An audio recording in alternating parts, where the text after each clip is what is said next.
येऊन गेलं का? नाही आज आम्ही तर दुपारीच काम करतो. असं दिवाळीच्या सुट्ट्या नाही आम्हाला काय सुट्ट्या, आम्ही तर 365 दिवस दिवाळीच्या दिवशी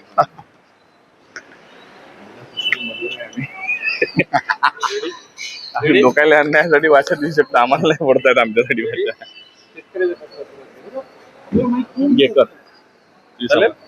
सोयाबीन कापणीला आलेली आहे, मात्र त्या पद्धतीने शासनाचे दर आहे ते शासनाचे दर अद्यापही लागू झाले, त्यामुळे खासगी जे काही व्यापारी असतात त्यांच्याकडे शेतकऱ्यांची चालवली जात आहे.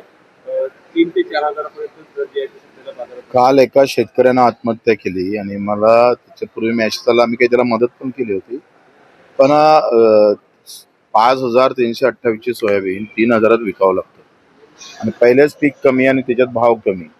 म्हणजे पिकापेक्षा त्या नैसर्गिक आपत्तीपेक्षा हे सुलतानी संकट त्याच्यापेक्षा जास्त आहे. जणू काही राज्यकर्ते सुलतानच बनले अशी एक अवस्था आहे.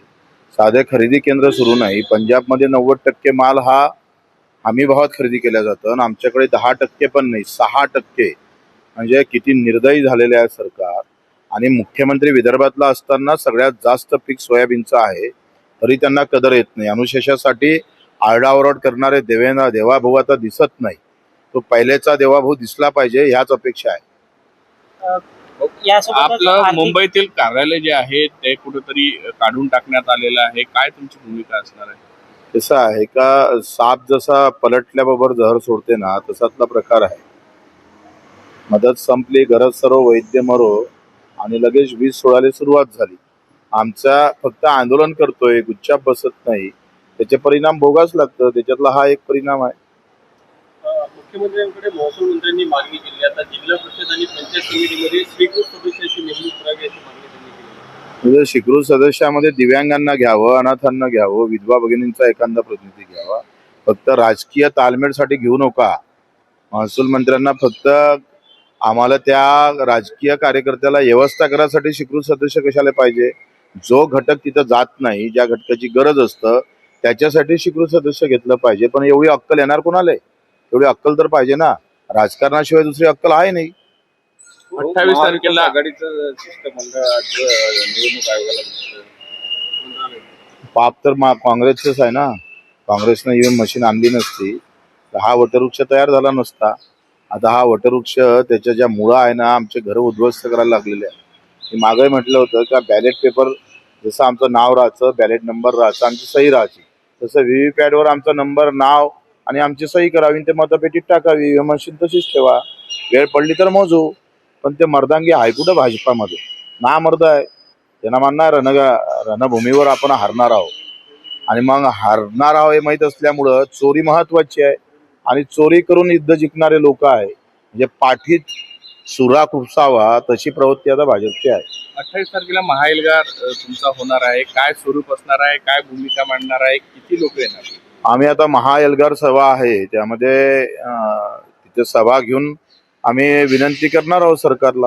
पाहू त्याच्यानंतर काय करायचं होते. स्वरूप कसं असणार आहे? मुक्कामी असणार आहे की कशा पद्धतीने? जर नाही न्याय भेटला तर मुक्कामी राहू. मोठ्या संख्येने जिथं आम्हाला मैदान भेटलं तिथे. आता isakal.com आहे देशातील नंबर 1 ची मराठी न्यूज वेबसाईट. प्रत्येक अपडेटसाठी isakal.com ला नक्की भेट द्या. विदर्भभर तुम्ही फिरून यात्रा घेतलेल्या आहेत, त्याच्यात महाराष्ट्रभर फिरलोय, फक्त विदर्भभर नाही. मी आताच काल रत्नागिरीला शेवटची सभा गेली पहिल्या टप्प्यातली आणि रत्नागिरीहून कोल्हापूरला, सांगली, साताऱ्याच्या कार्यकर्त्यांची बैठक घेऊन आता हैदराबाद मार्गे नागपूर आणि आता पुन्हा उद्या नागपूरला 2 सभा आहे आणि दुसरा टप्पा आम्ही सुरू होत आहे. स्थानिक स्वराज्य निवडणुकीसंदर्भात सर्वच पक्ष तयारी करतायत. बच्चू भाऊ आंदोलनासोबतच निवडणुकीसंदर्भात कशा पद्धतीने बच्चू भाऊ निवडणूक ज्याच्यासाठी करतोय तेच आम्ही मुद्दा घेऊन जातो ना. निवडून आणायच्या याच्या अगोदरच आज जी परिस्थिती आहे ती निवडणुकीपेक्षा फार महत्वाची. आज शेतकरी मरताय रोज पाय घासून. तुमच्या दिव्यांगाचं असेल, मच्छीमार असेल, मी आता रत्नागिरी होता हापूस उत्पादक, जो आंबा उत्पादक शेतकरी आहे तो पण अडचणीचा आहे. मला असं वाटतं चौथ्या वर्गात का काजू जो पिकवत असेल तो शेतकरी सगळ्यात सुखी असेल, तो सगळ्यात दुःखी आहे. कोण सगळ्या आम्ही पाहतोय तर महाराष्ट्रभर फिरून आलोय. महाराष्ट्राभर मध्ये एकही असं पीक नाही का जो शेतकरी सुखी आहे. म्हणजे केळी उत्पादक शेतकऱ्याचा 300 रुपये क्विंटल त्याला केळी विकावं लागली आणि व्यापाराच्या त्याच्या फक्त गाडीत गेल्याबरोबर ती केळी त्याला 1100-1200 रुपयानं विकली. म्हणजे 30 रुपयाचं दूध विकतो आम्ही डेअरीवाल्याला आणि तो पॉकेट केल्याबरोबर त्याचं सगळं प्रोटीन काढल्यानंतर जो पॉकेटचं दूध विकतो तो 60 रुपये लिटर विकतो. म्हणजे जसा पूजेले बामणाचा हात लागला म्हणजे ते पवित्र होते, तशी शेतकऱ्याचा हात बाहेर लागला का ते स्वस्त असतं आणि व्यापाऱ्याचा हात लागल्यावर ते महाग होतं. अशी अवस्था आहे. लुटीची व्यवस्था आहे. चौफेर लूट आहे. प्रतिवर्षी शेतकऱ्याला अपेक्षा असते आपल्या मालाला निदान हमी भाव मिळावा. यंदा तर पूर्वजन्मी स्थिती पूर्ण राज्यभर होती, तरी देखील आता जेव्हा शेतकऱ्यांच्या घरामध्ये माल असतात तेव्हा दर नसते आणि जेव्हा व्यापाऱ्याच्या घरामध्ये माल नसते तेव्हा दर कुठेतरी उंचावली काढतं. हे का होतं? राज्य सरकारने यासोबतच मदत जी जाहीर केली आहे याच्यातून कापूस वगळलाय, काय वाटतं? मला वाटते सरसकट सगळ्यांना मदत दिली पाहिजे. दुसरी गोष्ट, नैसर्गिक आपत्तीमध्ये तर मेलोच, पण भावही भेटू नये.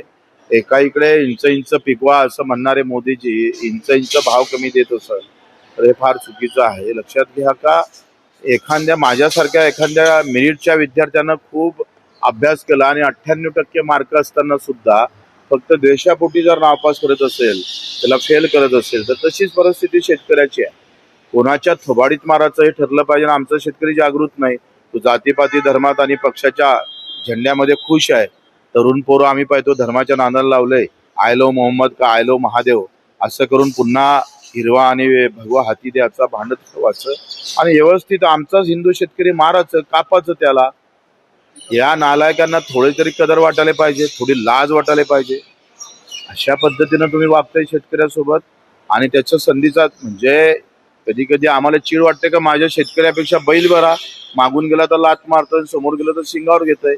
पण शेतकरी बोलायला तयार नाही, कारण त्याला व्यवस्थित जातीत भांडणं लावले.